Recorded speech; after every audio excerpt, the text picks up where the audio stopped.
my mom really just kind of just saw this lane for us to just kind of do something completely different.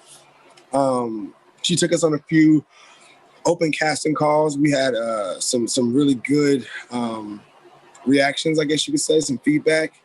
And my mom she decided to take us to LA. And I flew to LA. I was there for about 4 months. My brother and I, we went on like a bunch of auditions. And then that's when my brother was Simba in The Lion King. And then when he was Simba in The Lion King, that actually helped us stay in LA for an additional 3 months.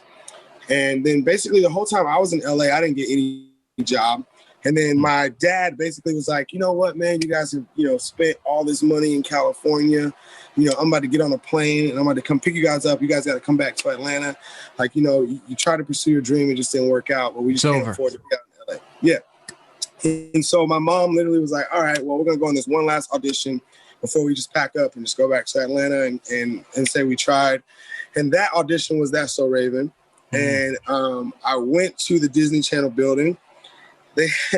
Disney had me wait outside for like 2.5 hours.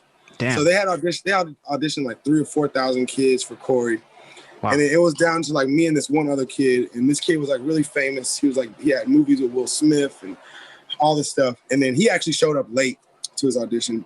Long story short, everyone else walking out of the room ended up walking out with the job. And then when I came out the room, I didn't have the job. So, but it was my last audition before we gave up anyways. And then my mom just went to drive and give the last check to our agent. And then my mom went inside to drop the check off. And then my manager called me and told me that I got the job. And then my mom canceled our flights and we never went back to Atlanta. And that was 22 years ago this year. We left the day after Thanksgiving in 2000 or 2001, something like that. Man, so you guys were actually getting ready to leave LA and you get the call like, oh, you're going to have to stay, cancel that flight. Yeah.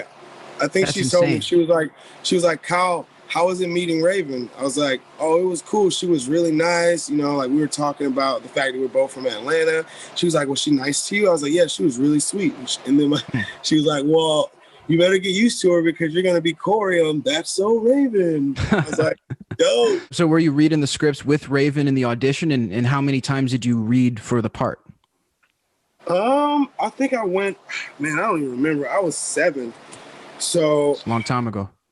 But I remember going on a lot of auditions for That's So Raven. But what happened was I was actually supposed to be on Even Stevens.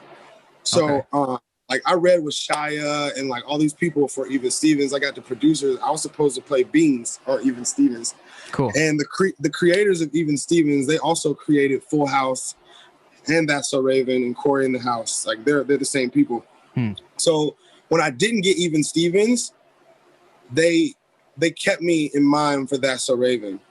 So I kind of got to jump straight to directors. Normally you go through casting directors and then producers and then directors and then the network. And then, that's when the final decision. So I kind of got to skip a few auditions for Raven. And then I think I went on like 3 or 4 auditions for Raven. And then the last one was at the network. Man, it was like the world's biggest table. It was every single Disney executive in the world.